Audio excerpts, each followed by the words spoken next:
Bonsoir et bienvenue sur le plateau de débat 973. Le 8 janvier dernier, Thierry Kefelec, le préfet de Guyane, annonçait à la population le renforcement du couvre-feu dans certaines communes de Guyane et plus particulièrement à Cayenne. Une annonce qui arrive après celle de l'annulation du carnaval pour cette saison. Je vous propose de l'écouter. On va restreindre donc un peu de temps de liberté avec le couvre-feu. C'est pas le couvre-feu, ça va être 19h si vous voulez, en fonction des différentes contraintes et des choix de communes. On respecte parfaitement le travail des gens. On leur fait partager nos chiffres. Ils le comprennent parfaitement. Et tout ceci, évidemment, c'est pour s'ouvrir par une vaccination qui aura lieu la semaine prochaine et qui va être détaillée. Conséquence, les dancing et autres lieux d'animation devront normalement rester fermés. Reste que ceux qui font et qui vivent de l'événementiel en Guyane sont plus que jamais impactés économiquement. Au final, comment parviendront-ils à s'en sortir? Auront-ils les moyens d'organiser des manifestations malgré les restrictions?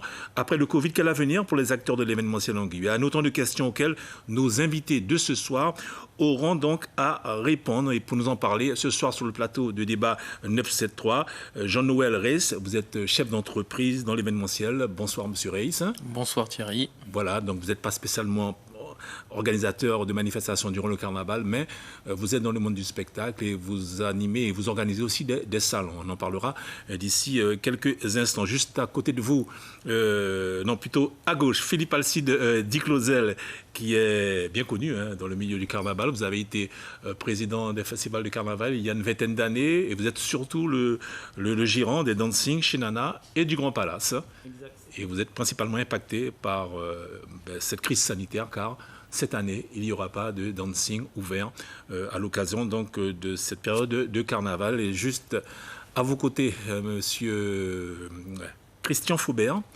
vous êtes administrateur et chargé de communication de l'Orchestre des Mécènes. Alors, il paraît que vous avez déjà répété.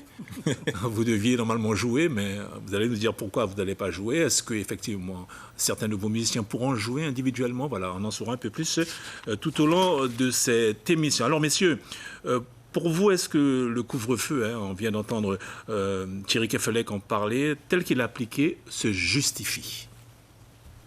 Monsieur Reiss? Excellente question. Alors, si ça se justifie... il y aura forcément des oui, des non.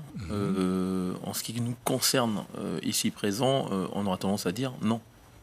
Puisque on a vécu un lourd tribut, ça va faire bientôt un an, où nous pouvons difficilement vivre économiquement. Et je ne parle pas bien sûr de la liberté physique, de respirer. Donc je pense que ça fait un peu trop maintenant. Malgré le nombre de cas qui augmente chaque jour... De tests positifs. Il y a une période où ça a été quand même mieux, en août et en septembre, mais là, c'est reparti. On parle de deuxième vague. Cela ne vous interpelle pas? Ça m'interpelle dans le sens où nous respectons, jusqu'à aujourd'hui, il me semble, les mesures barrières. Nous faisons mieux, nous portons les masques qu'au début, qu'on ne voulait pas qu'on les porte. Je veux dire, aujourd'hui, on prend la mesure comme il le faut. Je pense que non. Je pense qu'aujourd'hui, je dis ça suffit. D'accord. Et vous, monsieur Christian Faubert? En tant que citoyen aussi, et puis passionné de carnaval.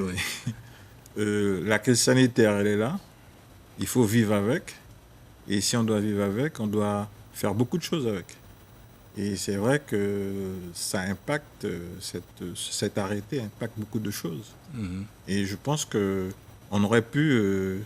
sur le couvre-feu, assouplir un peu la manœuvre. C'est-à-dire au niveau des horaires Au niveau des horaires. D'accord. Monsieur Alcide Diclozel, la même question que vous. Oui, monsieur Thierry Merlin, je veux dire simplement que je ne m'occupe pas que de carnaval, mais je m'occupe de événementiel en général, toute l'année, bien sûr, ce n'est pas que dans la période du carnaval. C'est vrai que ce couvre-feu nous impacte énormément. Permettez à ce stade que j'ai une pensée pour tous ceux qui sont atteints ou qui ont une famille en difficulté à cause de cette pandémie, ce Covid-19 qui nous touche. Et c'est difficile parce que ça peut toucher tout un chacun. Et c'est pour ça qu'on doit y penser. Mais quand on revient à la question, est-ce que ce couvre-feu à 19h est justifié? Il est difficile de répondre à ce type de question puisque nous n'avons pas, le grand public n'a pas les données vraiment en main pour pouvoir dire oui, justifié. Oui, mais il y a des chiffres quand même. Oui, mais il y a des chiffres, analyses, il y a tout. Oui, mais Oui. les chiffres, vous les avez vus? Bon, ok. Oui. Alors pour vous, c'est pas justifié. Moi, pour moi, en ce qui me concerne, il faudrait l'assouplir. Parce que il est important, la Guyane, quand même, c'est important, le seul département français à avoir subi un blocage total depuis le mois de mars jusqu'à aujourd'hui. Je ne dis pas que ce n'est pas nécessaire, mais il faudrait assouplir pour permettre à la population d'être un peu plus... respirer un peu. Voilà. Est-ce qu'en tant qu'acteur économique, vous avez été consulté par la préfecture? Est-ce qu'on vous a sollicité? Est-ce que vous avez eu l'occasion de discuter avec le préfet? Alors, en ce qui me concerne, j'ai sollicité la préfecture, j'ai sollicité la CTG, puisque voyons venir les choses, dès le mois de juin... Est-ce qu'ils vous ont reçu? Vous les avez sollicités? J'ai été reçu, j'ai été reçu, nous avons discuté, on attendait une réponse. Ce que je déplore, et je le dis ici, c'est que cette réponse est arrivée trop tardivement. Parce qu'on aurait su en amont que le carnaval était annulé, l'événement carnaval de Guyane était annulé, peut-être on aurait eu le temps de proposer des plans B beaucoup plus viables, parce que en ce qui concerne faire des protocoles en période de crise, nous savons le faire, on aurait pu en proposer, mais l'arrivée tardive de l'information, je trouve, a été un peu dommage. Alors, un couvre-feu qui a du mal à passer aussi, au sein d'une partie de la population, en tout cas celle qui est passionnée de carnaval et qui ce dimanche a bravé cette interdiction en défilant quand même dans les rues de Cayenne. Les forces de l'ordre, donc, à certains endroits sont intervenues. Il y a même eu des jets de gaz lacrymogène et surtout l'agression de carnavalier par un chien policier. Un incident qui a marqué les esprits. Des incidents, selon vous, messieurs, qui étaient prévisibles? Monsieur Reis Personnellement, j'ai pas trop suivi, effectivement. Comme je le disais, le carnaval, j'avoue qu'en ce moment, je me suis mis un petit peu en retraite, donc j'ai pas trop bien suivi. J'ai eu vent, par contre, des incidences. Alors bien sûr, c'est regrettable, effectivement, et c'est même condamnable au niveau des incidences, quoi. Monsieur Christian Faubert... les incidents prévisibles, oui et non. Le fait que les groupes sortent alors qu'il y a un arrêté. Non, mais on sentait que des groupes, des carnavaliers seraient sortis dimanche dernier, parce que il y a au-delà du carnaval, il y a aussi des événements qui perturbent la vie guyanaise. Et empêcher les Guyanais de sortir pendant le carnaval, c'est frustrant. Très frustrant. Monsieur, on rappelle que vous avez été président du Festival de Carnaval il y a 26 ans. Vous auriez été président là, en lieu et place de M. Danick Degrave. Vous seriez monté au créneau afin de... Vous voulez me mettre en difficulté Non, moi je vous pose la question parce que... Non, mais bon... On a l'impression que les acteurs du monde économique, même du carnaval, ont réagi après coup, après avoir vu ces événements-là dimanche, car beaucoup ne s'attendaient pas à ce que certaines personnes aillent faire ce carnaval et sortent dans les rues de Cayenne. Non, bon, je pense que M. Degrave, qui est le président de l'Union aujourd'hui, a fait ce qu'il fallait faire. Bon, il aurait été sur le plateau ce soir, il aurait répondu en son nom. Mais en ce qui me concerne, je dis que c'est dommage, c'est regrettable. Il ne faudrait pas que ça arrive dimanche prochain. Parce que nous avons un carnaval quand même qui est, puisqu'on parle actuellement de carnaval, qui est un des carnavals bien classés, qui a été classé par beaucoup de choses, un événementiel. Je salue Monique Béral et toute son équipe qui est en train de faire que ce carnaval soit classé au patrimoine mondial de la culture. Et aujourd'hui, je pense qu'il y a certaines personnes qui n'ont pas compris l'intérêt de la tradition carnavalesque. Nous sommes dans une tradition... Vous vous adressez à qui, là, plus particulièrement? Je parle à tout un chacun. Ceux qui doivent comprendre vont comprendre, parce que quelque part, nous avons un carnaval traditionnel. Et vous savez, dans la tradition, je ne parle pas de culture, je parle de tradition. Il y a des choses qui sont symboliques, des choses qu'on touche, mais avec beaucoup de prudence. Donc le préfet n'a pas tenu compte de cette tradition-là et a manqué de recul par rapport à cet événement qui est devenu incontournable ici dans la société guyanaise? Je pense qu'il fallait prendre le poids de ce carnaval, parce qu'on sait que la chose... tout le monde, même si on veut, 80% des gens vivent au rythme de ce carnaval, parce que c'est ancré en nous, ça fait partie du patrimoine guyanais, mais ça fait partie de la vie du Guyanais. Je pense qu'on aurait pu éviter, et on peut toujours éviter d'autres problèmes, dans la concertation. Il faudrait que les autorités, les associations, le préfet réunissent les acteurs, ceux qui sont concernés, de façon à dialoguer, parce qu'il y a eu un manque de dialogue. En ce qui me concerne, il y a eu un manque de dialogue avec le monde du carnaval. C'est votre sentiment aussi, M. Faubert? Ah si, je pense que depuis le mois de septembre, on aurait dû réunir autour d'une table tous les acteurs qui gravitent autour du carnaval pour au moins définir une stratégie.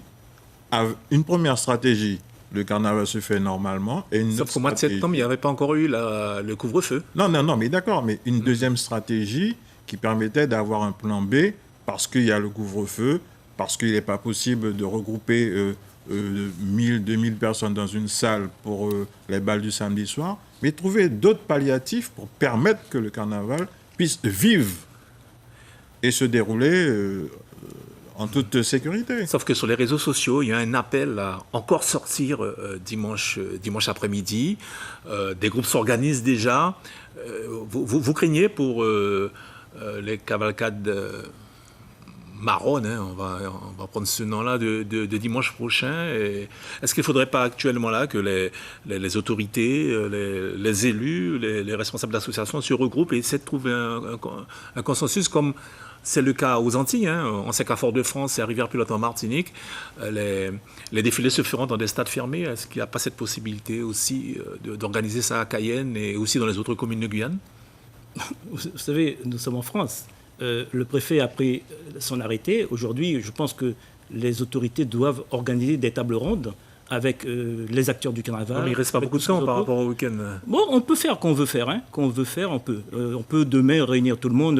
Après-demain, il faut réunir les gens. Je pense qu'il faut aller dans la concertation, il faut aller dans le dialogue pour éviter des débordements et des dérives.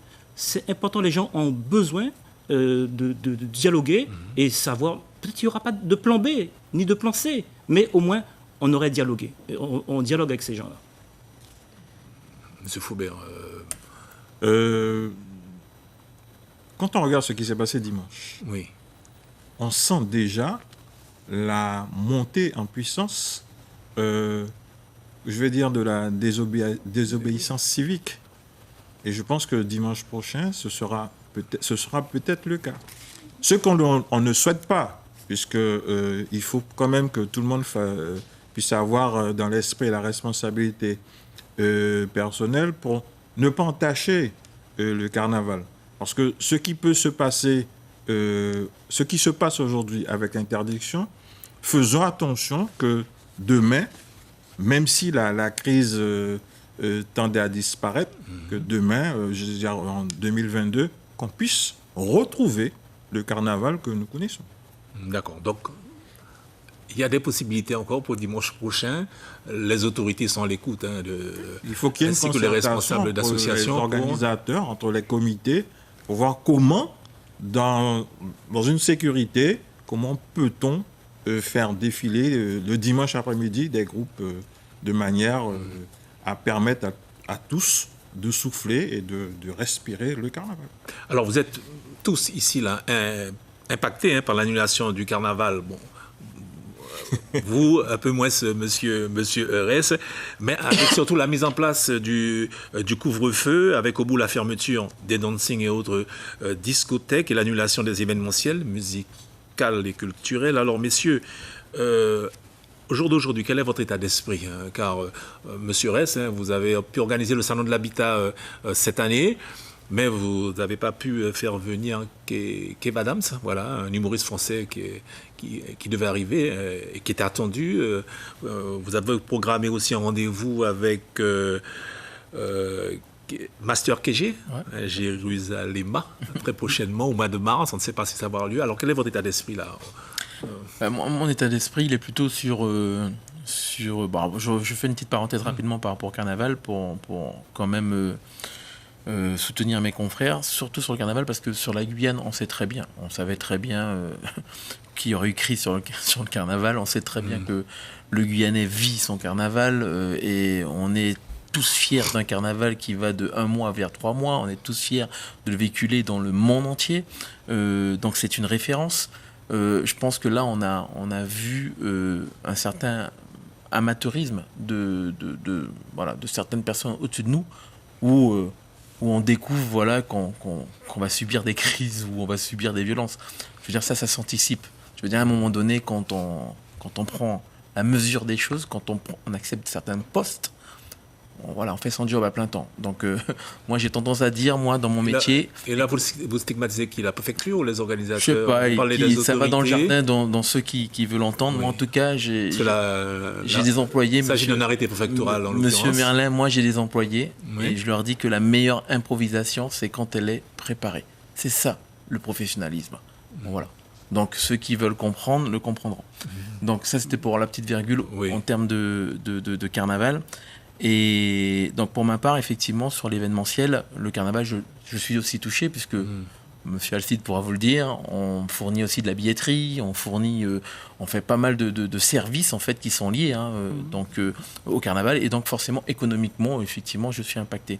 Moi, il y a un moment donné, je me dis, c'est sans l'hypocrisie. Voilà. C'est sans l'hypocrisie. À un moment donné, on se dit, couvre-feu, pas couvre-feu, masque, pas masque.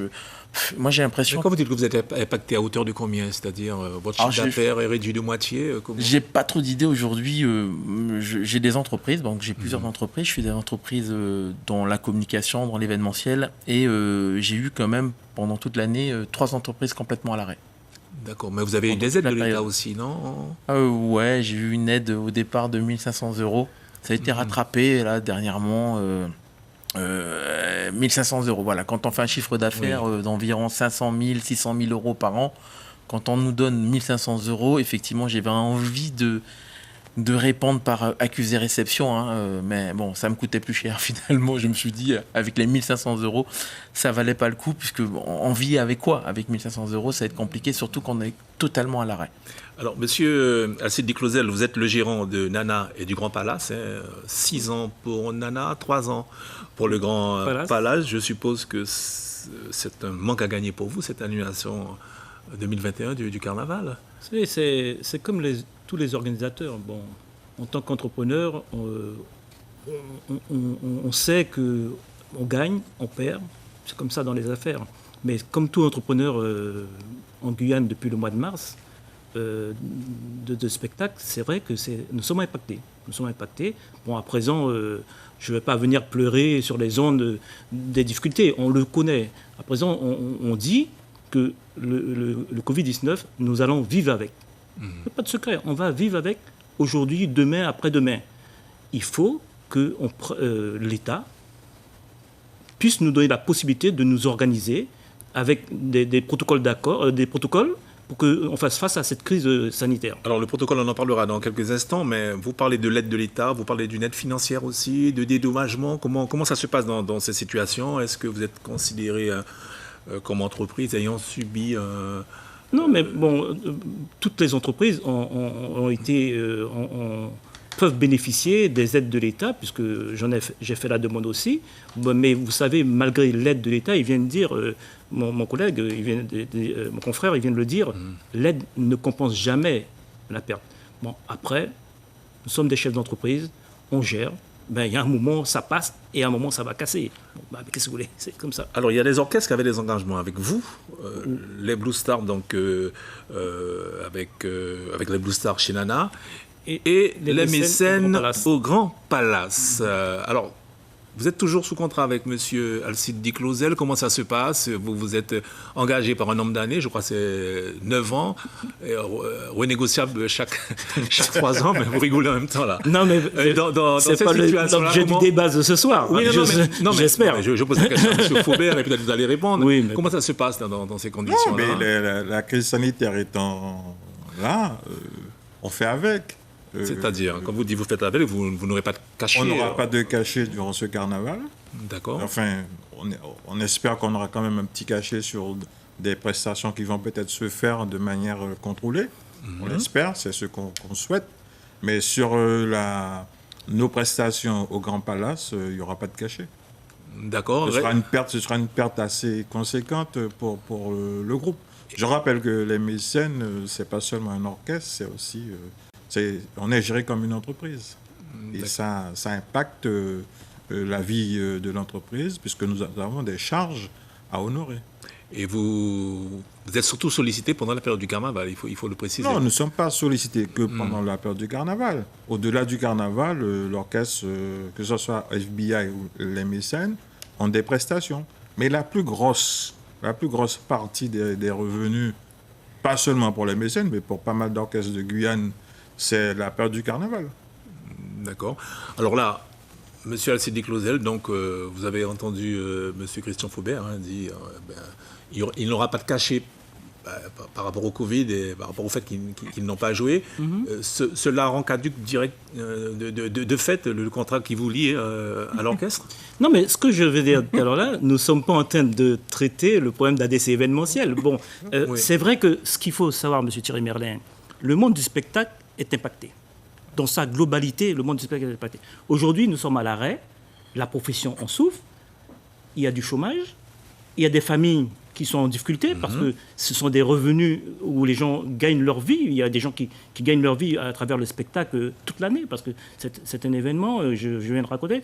Et il faut savoir que cette pandémie a mis à genoux le monde du spectacle. Aujourd'hui, voilà, à présent, il faut trouver comment refaire surface, comment préparer cela. Et c'est pour ça qu'on disait tout à l'heure en off, il est temps qu'on s'assoie autour d'une table aussi, nous, pour savoir comment on pourra rebondir après Covid-19. Alors, chez nos confrères de la radio, il y a une semaine, vous disiez que vous risquez de ne pas survivre à l'épidémie cette année si effectivement vous n'organisez pas de spectacle. Est-ce que là si les choses en restaient là, vous arrêterez Vous savez, c'est comme bon nombre d'entreprises. Nana et le Grand Palace. Non, mais c'est comme bon nombre d'entreprises en Guyane ou en France. Si vous prenez, vous interrogez la chambre de commerce ou la chambre de métier, ils vous diront, depuis le début de la pandémie, tant d'entreprises ont fermé. En ce qui concerne Nana et le Grand Palace, est-ce que si cette année-là, vous n'avez pas d'organisation, vous allez rendre les clés mais vous savez, si vous n'avez pas de rentrée d'argent, comment faites-vous pour payer les charges? Donc vous aurez du mal à survivre, donc du coup. C'est une évidence. Monsieur Rey, vous êtes organisateur de spectacle aussi. On rappelle que vous organisez des salons. Vous avez pu organiser le salon de l'habitat. Exceptionnellement, Oui. j'ai eu l'accord effectivement de la préfecture avec un protocole spécial Covid à respecter. On nous a donné l'autorisation. Ça sauvait uniquement, non pas les meubles comme on dit, mais c'est-à-dire les avances qu'il y avait sur les meubles. Puisqu'on a maintenu justement, et je me suis bataillé pour pouvoir maintenir le salon de l'habitat, puisqu'on avait reçu beaucoup d'avances des exposants pour pouvoir justement réaliser ce salon. Donc, de par le manque à gagner, puisque la situation était complètement à l'arrêt, sur les salons, on n'a pas fait le salon du tourisme, on n'a pas fait le salon de l'artisanat, on n'a pas fait... Bien sûr, on n'est pas organisateur. Mais comment vous avez pu convaincre les autorités pour qu'ils vous donnent les autorisations pour faire le salon de l'habitat? On a pris un chargé de sécurité spécial Covid avec le PROC, justement. Nous sommes réunis, on a travaillé dessus sur un protocole sanitaire à respecter qui était assez contraignant, mais on a réussi. Le préfet, en 5 minutes, il n'y avait pratiquement pas de questions à poser, justement. On nous a donné l'autorisation en disant mais c'est parfait, tout est respecté. Donc ça veut dire qu'il y a possibilité, à mon sens, en matière d'événementiel, de créer justement des événements avec un protocole strict qui doit être respecté. Et ça représente quoi comme surcoût On a bien 30 à 40% de plus, c'est sûr. D'accord.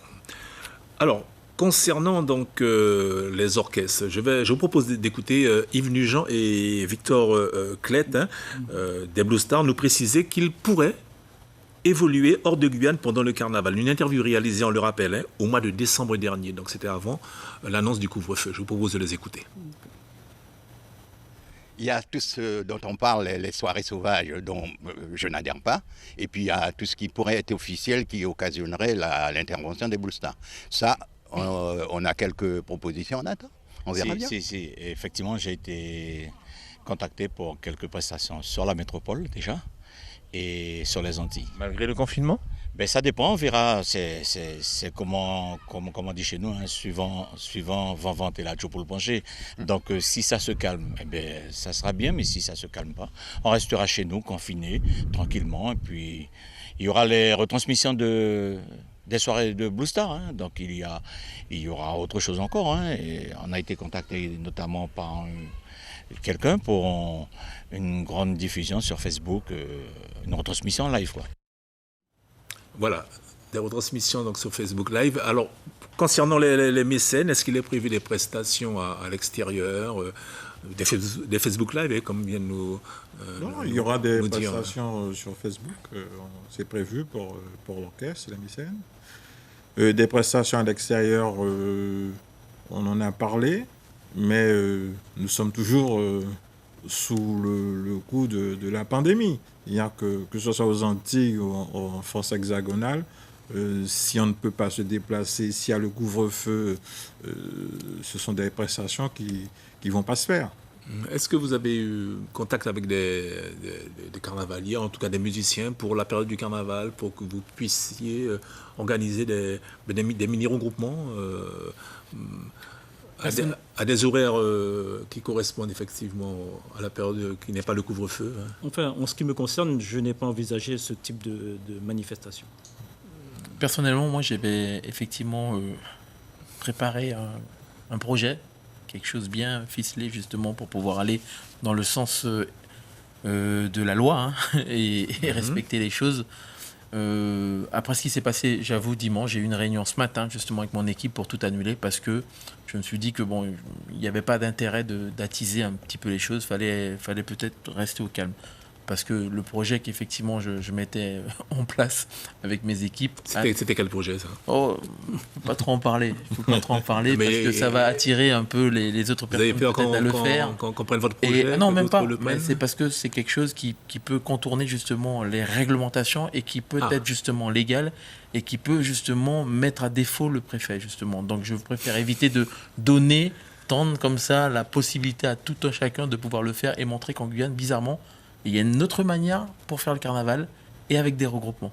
Mais je préfère en rester là parce que c'est pas forcément une bonne chose. C'est définitivement enterré comme projet ou sinon... Ouais, il faut être prudent, effectivement, il faut être sage dans la vie. Alors pour revenir aux manifestations de la période du carnaval, hein, car on est tous passionnés de carnaval, est-ce qu'il n'y a pas la possibilité de faire autrement, à savoir, moi je pense au dimanche après-midi, commencer des regroupements, des manifestations, en tout cas des balles à partir de 13h et terminer juste avant. Est-ce que les mécènes, vous ne pouvez pas vous arranger pour... Non, mais Monsieur Merlin, je viens de le dire il y a quelques minutes, des choses sont possibles, mais nous avons un arrêté qui interdit toute manifestation. Mais vous dénoncez cet arrêté. Non, mais même si on dit qu'il faut assouplir, oui. Mais l'arrêté existe. Il faut respecter l'arrêté. L'arrêté existe. À présent, il faudrait que les autorités qui écoutent cette émission réunissent tous les organisateurs de spectacles autour d'une table et trouver des solutions. Nous sommes force de proposition. On est capable de faire des propositions à l'État, à la collectivité territoriale.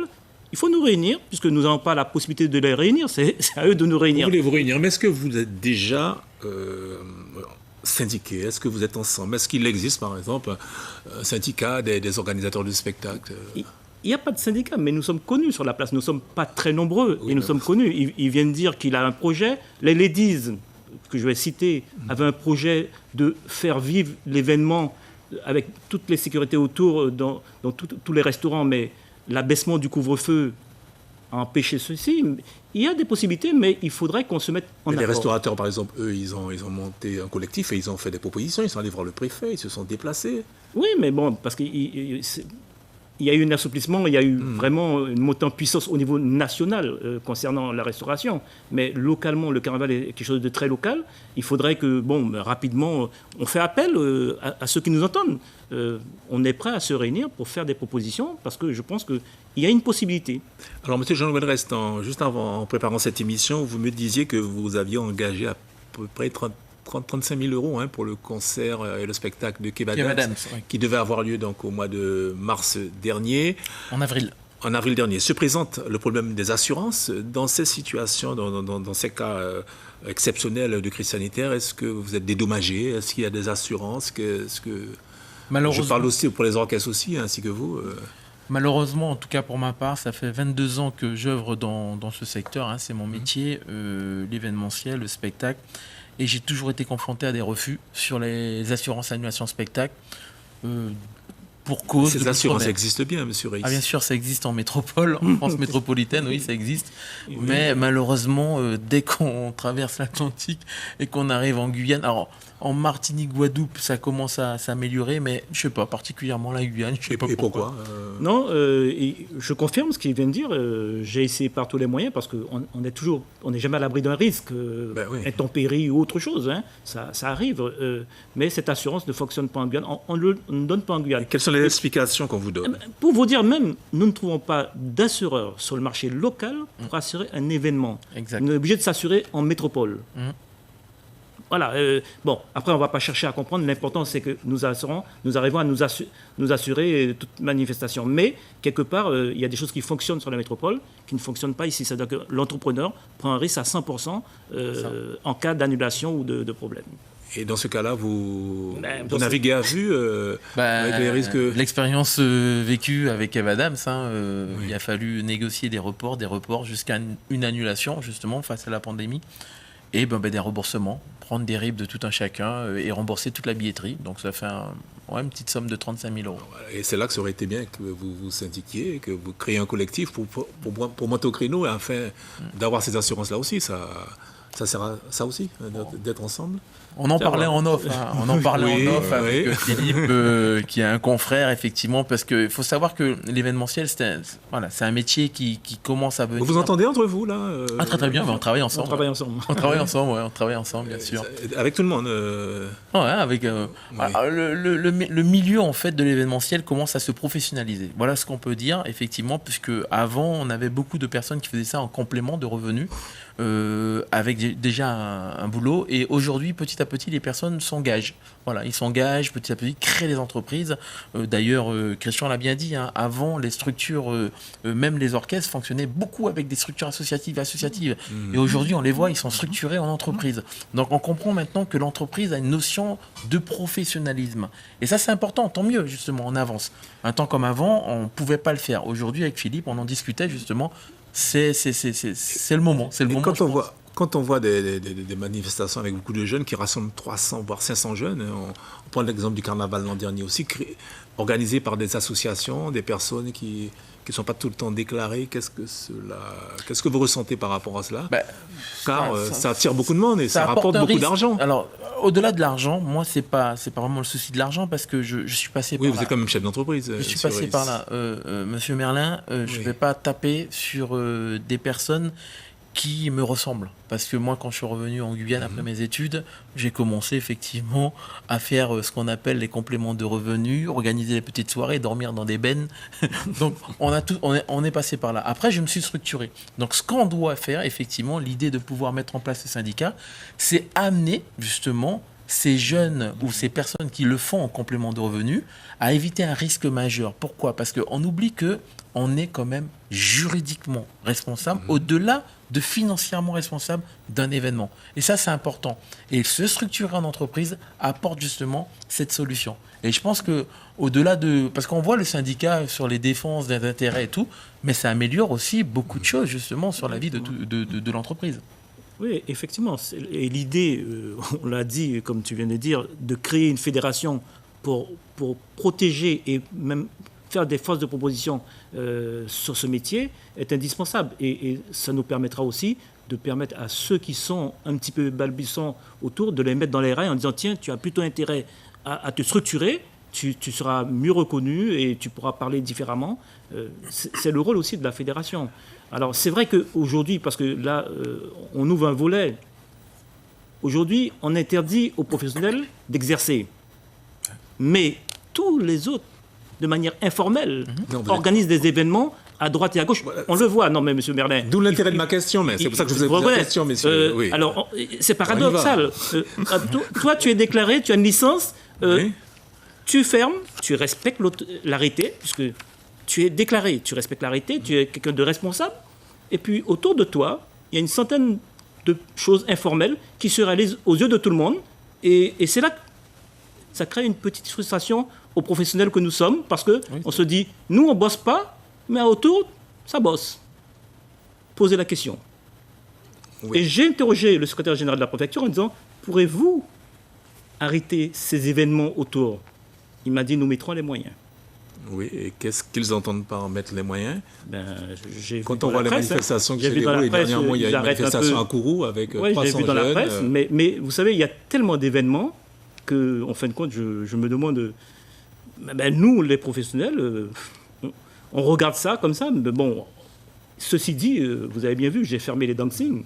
Nous respectons l'arrêté. À présent, il faut nous entendre, il faut nous rencontrer, il faut nous réunir pour trouver d'autres solutions. Concernant l'Orchestre des mécènes, Christian Foubert, vous l'avez dit tout à l'heure, c'est un manque à gagner pour vous, les musiciens ne seront pas payés. Est-ce qu'il y a une assurance pour ça? Est-ce que vous êtes protégé par rapport à vos engagements? Comment ça se passe? Alors, notre structure, nous sommes affiliés à une assurance, puisque nous sommes une entreprise. Donc pour vous, il y a une assurance. Nous avons des charges oui. à payer, la déclaration fiscale et sociale. C'est-à-dire que nous devons honorer tout ça. Et comme l'a dit M. Philippe Assidi-Clausel, comme l'a dit M. Reis, nous avons aussi fait des demandes pour pouvoir émarger, puisque nous sommes une entreprise, pour émarger au fonds d'aide de l'État. Mais ça ne suffit pas, ça ne suffit pas. Et c'est pourquoi je dis, il faut que rapidement, on puisse nous réunir, les responsables de dancing, les responsables du carnaval, les responsables d'orchestre, pour voir comment on pourrait travailler, même avec la pandémie, travailler durant ce carnaval.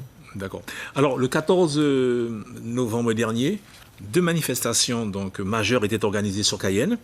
Le Mood Jazz Festival, c'était donc au Zéphyr, et le festival Rastachik au stade de Baduel. On était donc pourtant en pleine crise sanitaire. 2 manifestations qui à l'époque ont été autorisées donc par la préfecture de Guyane.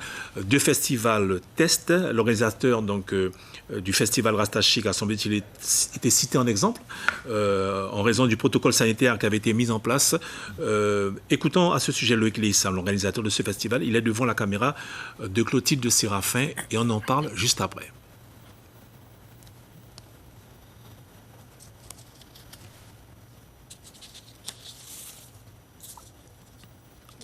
Nous avons mis en place donc, tout un protocole de l'extérieur de l'événement jusqu'à l'intérieur.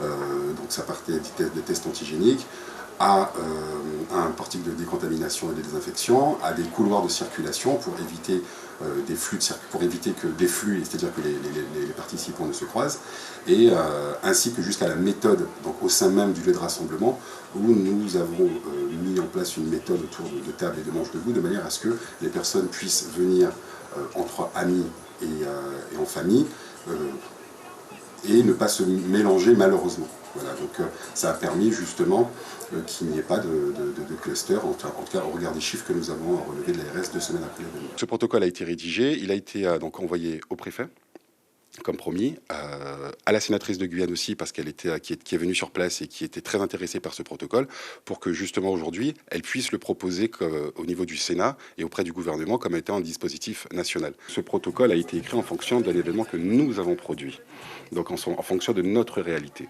Maintenant, il a été rédigé et c'est une proposition qui est faite de manière à ce que chaque organisateur puisse éventuellement s'inspirer du protocole en fonction de sa réalité. Voilà. Que pensez-vous de ce protocole, messieurs, qui a aussi reçu l'aval hier matin du conseil scientifique de la CTG, M. Reis? Moi, je suis à 100% pour. Loïc le sait très bien qu'il a lancé, il a fait une ouverture, parce que 2 semaines après, on faisait le salon de l'habitat, justement, et je le comprends tout à fait, parce qu'on a œuvré dans le même sens, quoi, avec un protocole pareil pour les salons, où on a eu l'aval du comité scientifique de la CTG. Donc moi je suis pour ce genre de truc, parce qu'il faut qu'on avance, il faut qu'on fasse les choses et on doit sortir de chez soi aujourd'hui, vivre avec la pandémie et réapprendre s'il le faut éventuellement à vivre avec cette pandémie. On peut pas être emprisonné chez soi, c'est pas possible. Monsieur Foubert? Mais j'y étais au stade Georges Chaumette. Je peux vous dire que... On rappelle que vous êtes premier adjoint au maire de la ville de Cayenne aussi. Donc c'était à ce titre-là, entre autres. Ouais. Non, mais je disais que le dispositif qui avait été mis en place pour cet événement a été bien calculé, puisque le préfet, la directrice de l'ARS était aussi là pour contrôler. C'est-à-dire que quand après cet événement, on n'a pas entendu que cet événement a créé de clusters. Ouais. Ça s'est très bien déroulé, très bien passé. Je crois que c'est une idée, et ça, justement, ça devait permettre aux autorités d'en tenir compte pour que le carnaval de Guyane de 2021 puisse se faire avec, comme je l'ai dit tout à l'heure, une sécurité sanitaire conséquente pour permettre à tout le monde d'évoluer. Avec ce protocole sanitaire, monsieur, en respectant ce protocole sanitaire, avec les moyens à côté, des services de sécurité, vous auriez pu proposer l'ouverture de Nana. Mais je ne suis pas surpris. Tout organisateur de spectacle est en mesure de proposer un protocole. C'est ce que nous faisons tout le temps. Dans toute organisation, il n'y a pas de surprise. Dans toute organisation, quand j'organise un carnaval avec 3000, 4000 personnes, s'il n'y a pas de protocole... Ça a été votre cas? Vous avez proposé un protocole aussi? Mais bien sûr, j'ai exposé le protocole. J'ai un protocole. Nous avons des protocoles sur chaque événement. J'ai exposé le protocole dans le cadre du Covid. Bon, après, on ne m'a pas entendu.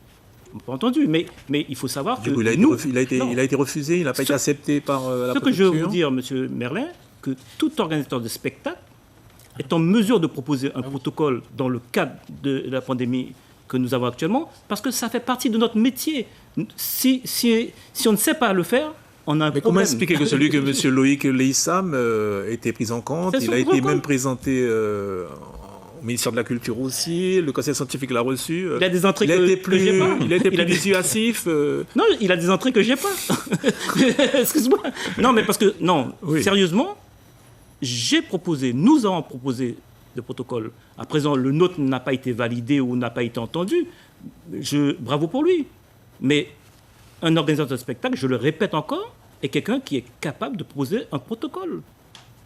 Et le respecter, puisqu'on le démontre, ça fait des années que nous avons des protocoles de sécurité que nous respectons largement, des protocoles sanitaires que nous respectons largement. Nous avons des licences, nous ne sommes pas des gens qui ne sont pas improvisés comme ça. Mais sauf que dans ce cas bien précis, il s'agit d'une crise sanitaire avec un protocole spécifique.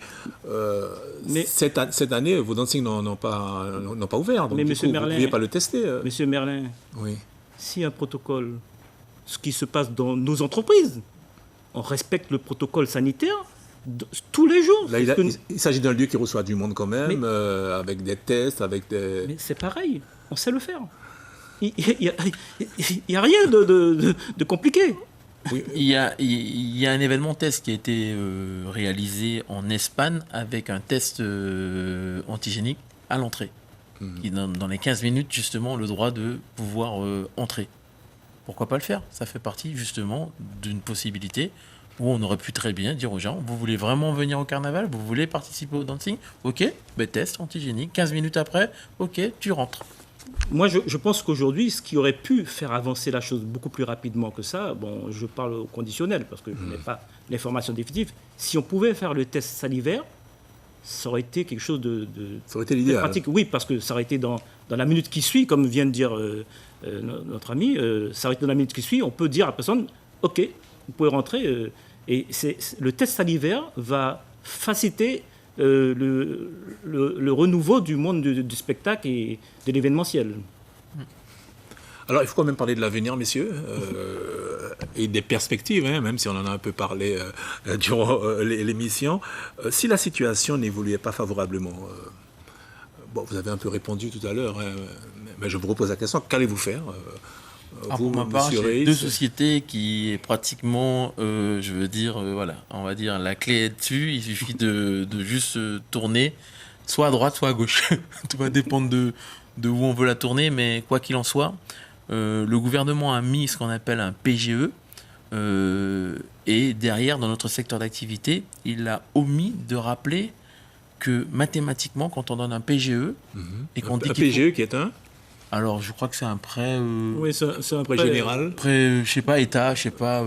Bref, j'ai même pas... Il s'agit d'un prêt pour les entreprises. C'est une aide, en fait. C'est un prêt à taux zéro que la banque nous octroie justement qui est garanti par l'État. Voilà, prêt garanti par l'État. Parce que j'oublie. Merci pour les explications. Voilà, mais ça sert à ça aussi, des 973. Voilà, il fallait que ça revienne petit à petit parce oui. qu'effectivement, j'ai trouvé ce prêt-là tellement incohérent, en tout cas pour notre secteur d'activité, parce qu'il nous prête de l'argent, mais en même temps, il nous dit ne travaillez pas, alors qu'on nous a toujours appris que pour rembourser, il faut travailler.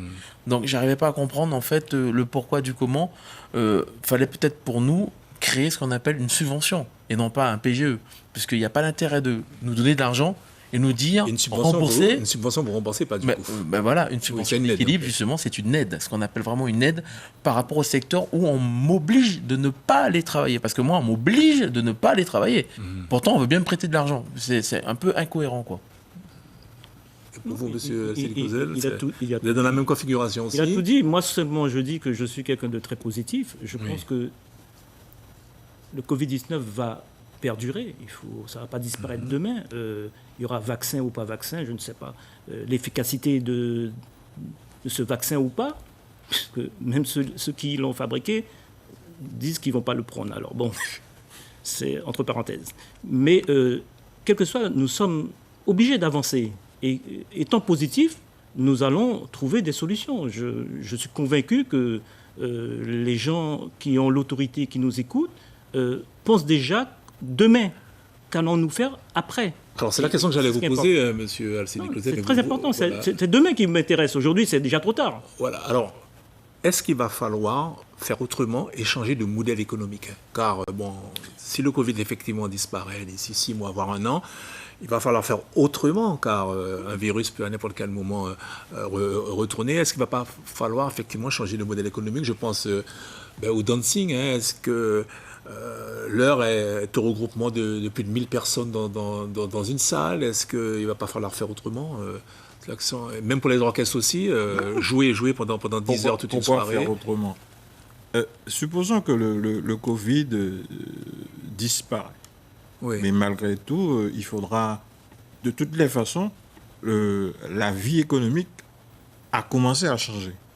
Il faudra, malgré tout, prendre des mesures de sécurité pour que d'autres virus ne puissent pas venir nous embêter. Ce qui veut dire que ce qui est prévu au niveau du contrôle sanitaire, comme l'a fait